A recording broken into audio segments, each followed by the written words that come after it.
It is the greatest time of the year, and I was hunting down high-grade horror comics in the best comic shop that I have ever been to, and also paid a quick trip to an iconic horror filming location. Wait till you see this. Happy fall, happy Halloween, and you guys already know if you want to support the channel, you can do that by hitting the like button at the bottom of the screen. So I recently took a little trip to Austin, Texas. Not to lead into this majorly, but just Crystal, Kylo, and myself went to Austin for about 4 days. Every time I go out of town, I always look for comic shops in the areas where I can do a little hunting. And I found, surprisingly, the best comic shop that I've ever set foot in, and was completely unexpected. When we were pulling up to the shop, it wasn't on a major road. It didn't look from the outside like it was going to be anything that great. Walking up to it, I was thinking it would be maybe 800 square feet. You know, kind of typical. But when I walked in, Crystal and myself were completely blown away. Here's some of the footage.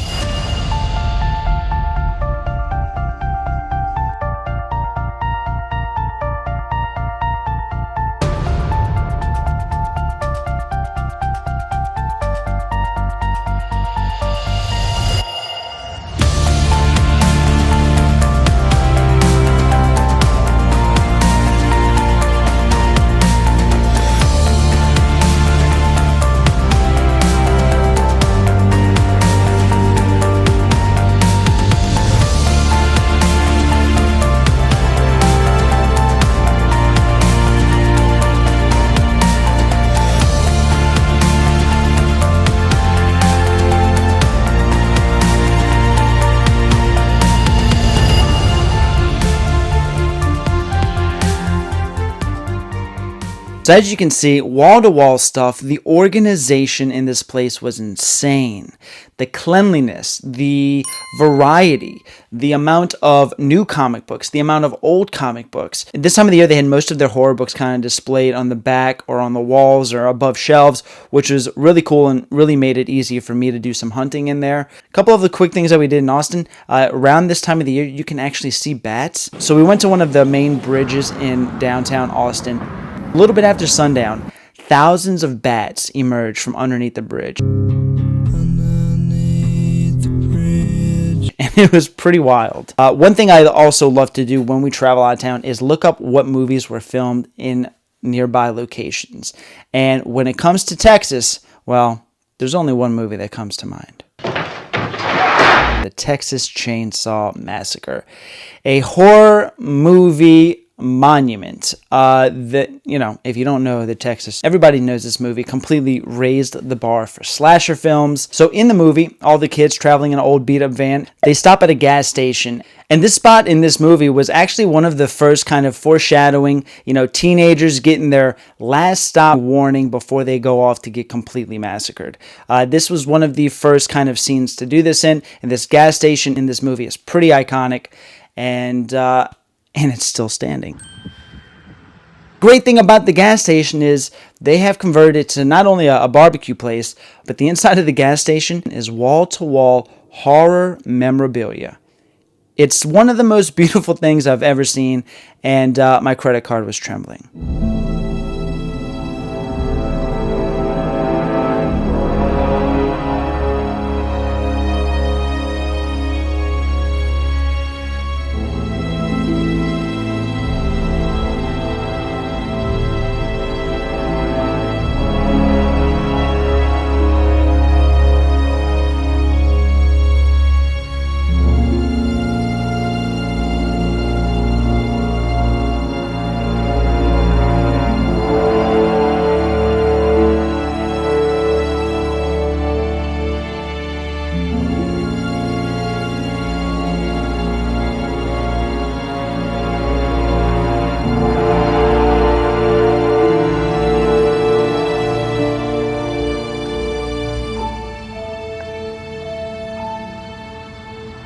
But I did walk away with one purchase. I am not that big into the toy realm. I don't know if it's because I don't have the space. I don't know why. So I don't buy too many action figures, but when I do, I really enjoy finding, the deep cuts in the movies or the off the beaten path type memorabilia. Rick Baker is the makeup artist and the special effects supervisor on American Werewolf in London. And this is one of the greatest special effects people probably in history. Never seen American Werewolf in London. There's a very quick dream sequence that involves these four, I guess you would call them, they're kind of like, I think they're Nazis. Nazi werewolves. And I remember the first time watching that movie ever, and this sequence scared the shit out of me. And I mean, to this day, look, how evil this looks. Great pickup there. Now, as for the shop and the comics I picked up, I've definitely come to realize that in my collecting, high-grade horror is where my heart lies. The older, the better, the higher grade. The better, the harder to find, the better. One thing I picked up that wasn't a single issue, but I could not pass this up. This was a book here called Eerie Publications. So this book has all of the art from all of the Eerie publications, starting from issue 1 to the very end, and these are just incredible. These all range from the 1960s to the 1980s, and the artwork in this is just insane. If you're definitely into horror comics, definitely recommend picking this up. Now, my single issues that I picked up, most of these, if not all, are going to be submitted to my most recent horror comic collection submission, but I'm really trying to put my collection together of older Silver Bronze Age horror in 9.0s or higher. So early, Bernie Wright and stuff, Neil Adams stuff. One book I came across that was insanely high grade was this copy of Creatures on the Loose number 32. And this thing is really, really astonishing. Dare I say, a 9.6 candidate. My next 9.0 contender that I saw chilling on their wall was Chamber of Chills. This is a reprint. This is issue number 14. The cover of this is amazing. The colors are incredible. And it's also very, very high grade. Of course, if I can't get original Chamber of Chills at a decent price, I'm going to stack up on as many high grade reprints as possible. And look, books from the 1970s in 9.0 and higher.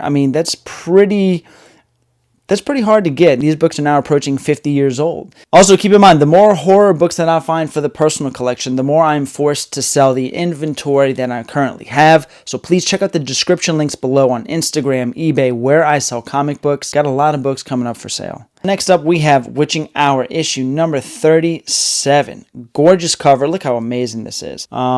This thing needs a good bit of cleaning on the back cover here, but if I can get that, we're looking at maybe a 9.2 candidate.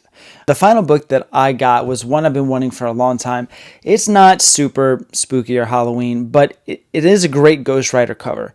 And to me, Ghost Rider does fall into that category of that horror-esque, because, shit, look at him. But this one was Marvel Team Up, issue number 15, and this is the first appearance of the Orb, but, honestly, I don't care about that. I got this because I think it might be the first meeting of Spidey and Ghost Rider, and then also just an incredible, incredible cover. This here might be able to hit the 9s. So this thing is pretty high grade. Not an easy book to find in high grade at all. I did spend $100 on this book because I do have faith that it's going to be fairly high grade. But I've just been meaning to pick this up for a long time, and it just seemed like that was the right time to do it.